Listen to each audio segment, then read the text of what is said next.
বিভিন্ন জেলায় নদ নদীর পানি বাড়ছে, শুরু হয়েছে ভাঙন। দুর্ভোগে সাধারণ মানুষ। এ বিষয়ে আরো তথ্য জানবো। জানাতে লালমনিরহাট থেকে যুক্ত হচ্ছেন সহকর্মী মিলন পাটোয়ারি। মিলন, তিস্তার পানির বর্তমান অবস্থা কি? ভাঙনের গতি প্রকৃতি কেমন দেখতে পাচ্ছেন এবং এখানে বৃষ্টিপাত কি অবস্থা রয়েছে জানাবেন।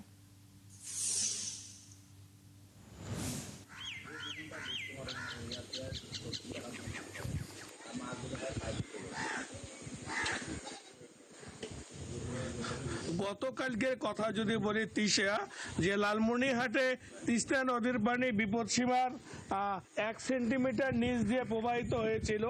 পরবর্তীতে আজকে সকাল 6টা 12 ঘন্টার ব্যবধানে বিপদসীমার 25 সেন্টিমিটার নিচ দিয়ে প্রবাহিত হচ্ছে। তবে গতকালকে বৃষ্টিপাত না হওয়ার কারণে আজকে নদ নদীর পানি সেরকম বৃদ্ধি পায় নাই। তবে অন্য অন্য যে রত্না এবং ধল্লা নদীর পানি প্রায় স্বাভাবিক অবস্থা রয়েছে।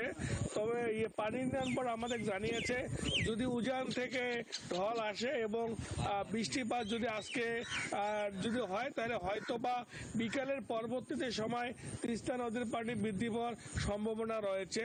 তবে যেভাবে পানি এখন অবস্থা রয়েছে স্থিতিশীল অবস্থা, এবং তিস্তা নদীর পাড়ের যে সমস্ত অঞ্চলে গতকালকে রাতে যে পানি প্রবেশ করেছিল সেই পানি আজকে সকালে বসত বাড়ি থেকে নেমে গেছে।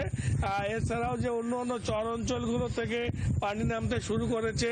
তবে লালমনিরহাটে তিস্তা নদীর পানি যে ব্যারেজ পয়েন্টে বিপদসীমার নিচে থাকার কারণে যে নিচু অঞ্চলগুলোতে পানি নামতে শুরু করছে। এবং তবে তিস্তা পাড়ের লোকের একটাই দাবি যে তাদের যে তিস্তা মহাপরিকল্পনা বাস্তবায়নের জন্য তারা সরকারের কাছে দাবি জানাচ্ছে। তিশা, এই ছিল লালমনিরহাটে বন্যার সর্বশেষ খবর। মিলন পাটোয়ারি, ধন্যবাদ আপনাকে যুক্ত হবার জন্য। দর্শক, লালমনিরহাট থেকে যুক্ত ছিলেন সহকর্মী মিলন পাটোয়ারি।